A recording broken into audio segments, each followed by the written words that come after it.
Hi guys, and welcome to a new and impromptu video on Sono's life. Now, in the New Japan world, we're currently just had the 52nd New Japan anniversary and we have started the New Japan Cup. However, this feels like, and it actually is, the third video in less than a year that I have done with this title, because former New Japan star, the Rainmaker Kazuchika Okada, is all elite, as you can tell from the title. Now, we all know that before Christmas, I want to give you like a brief timeline of everything that happened. Before Christmas, there was rumblings that Kazuchika Okada's contract with New Japan had ended and that he was looking elsewhere, mainly linked to the fact that he had a new manager sort of negotiating deals. Now, there was a big worry in the New Japan world, but then it was announced that Hiroshi Tanahashi had become the president.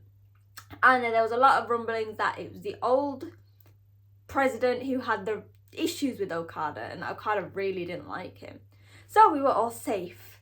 It was then announced after Wrestle Kingdom that Kazuchika Okada would not be renewing and that he would have his final matches. So he had that at the New Japan's New Beginning in Sapporo show, which for anyone who watched it will know it was very weird, because obviously the New Beginning shows saw the final match of Ospreay, Okada and Tamatonga, and considering the years he's been with the company and his success, he probably had like the shittest ending. Like, he just had multi-man matches with the Chaos versus the Empire.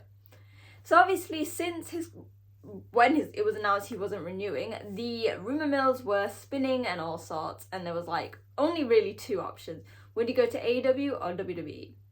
Now, I was on like the fence, because yeah, I'd love him to go to AEW. It would be the easiest choice, so I could watch him and it'd be more accessible. But I always thought that for the Rainmaker, something like WWE would work amazingly. He'd get that big WrestleMania moment and stuff. But everyone was like, oh, Sono, it'd be awful if he went to WWE. I was just saying that it'd be nice to see Okada in like a company very different.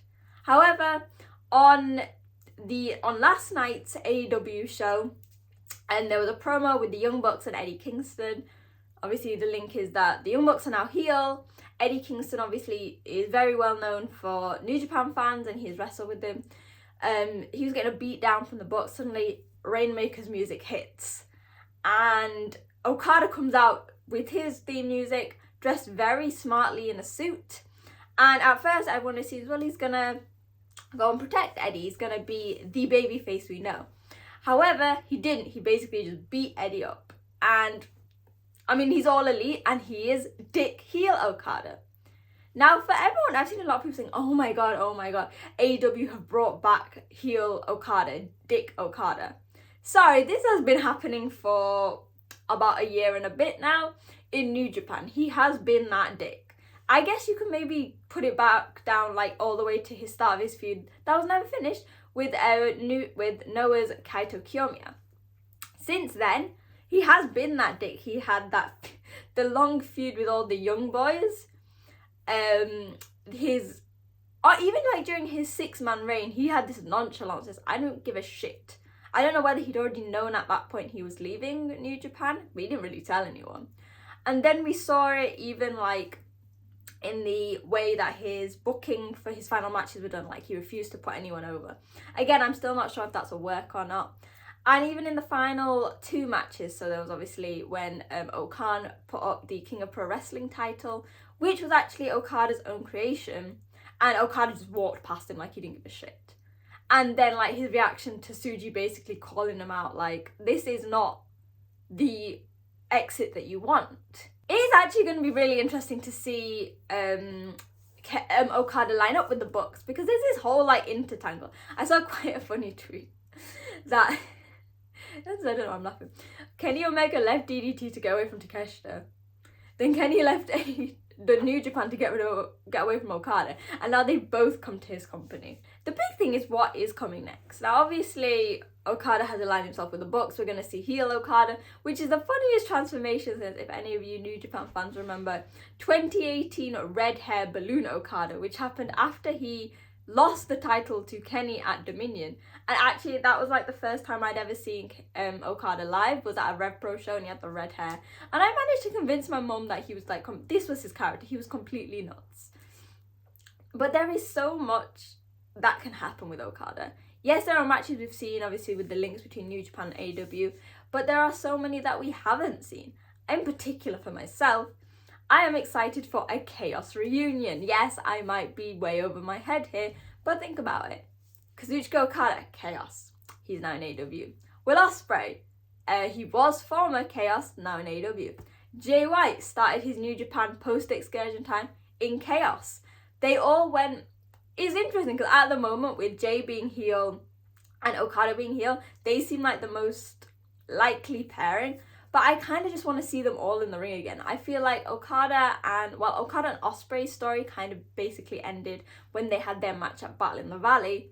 There's still a lot that Jay could do with this, that AEW could really capitalize on their past, and because they're not like the other company, WWE, who don't really talk about it, there is so much that could go on. Now, my reactions. Now, people on Twitter have been bringing up a True Heel Heat podcast that I did, where I said, oh, it'd be fun if like Okada went to the Feds or to WWE.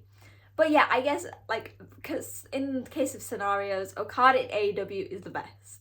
Because I get to see him interact with some of my favorites, like bring on Okada versus Takeshita, bring back Okada versus Jay, Okada versus Kyle, this Okada versus Orange Cassidy, because obviously, remember, we have Orange Cassidy, Trent, Chucky T, and then obviously Rocky does it, and they're Chaos.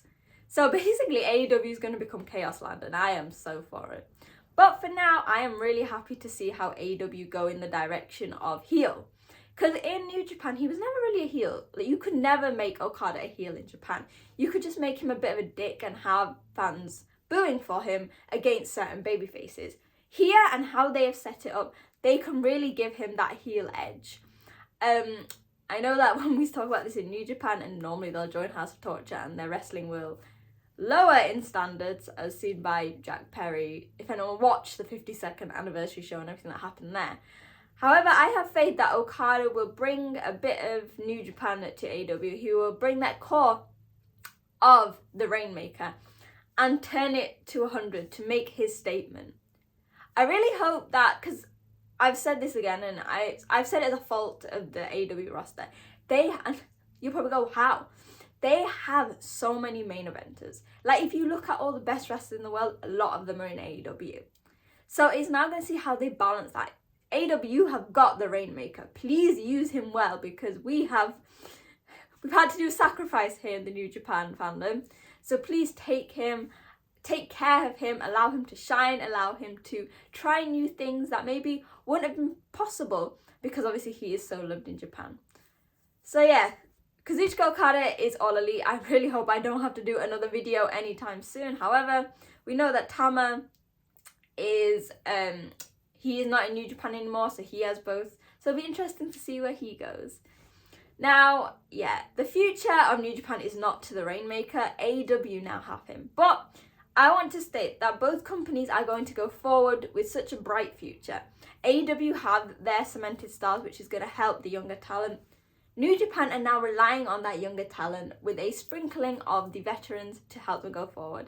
And whether you're positive, negative about one company or the other, and guys, I've seen the discourse during every New Japan show.